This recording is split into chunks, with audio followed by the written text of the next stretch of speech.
Para sa detalye, narito si Idol Denise Brillante. 104.7 IFM. Report!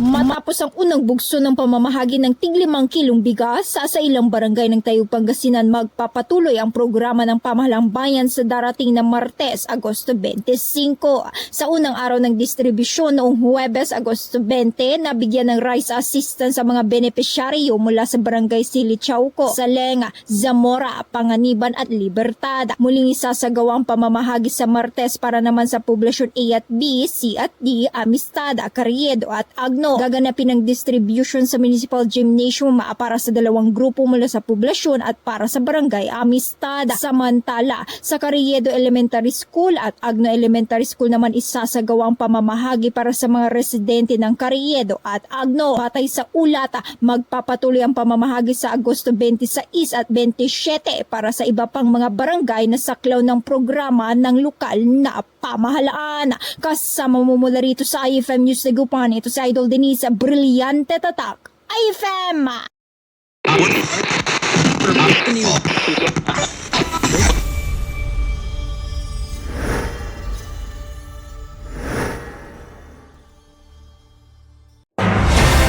IFM News. IFM News. IFM News.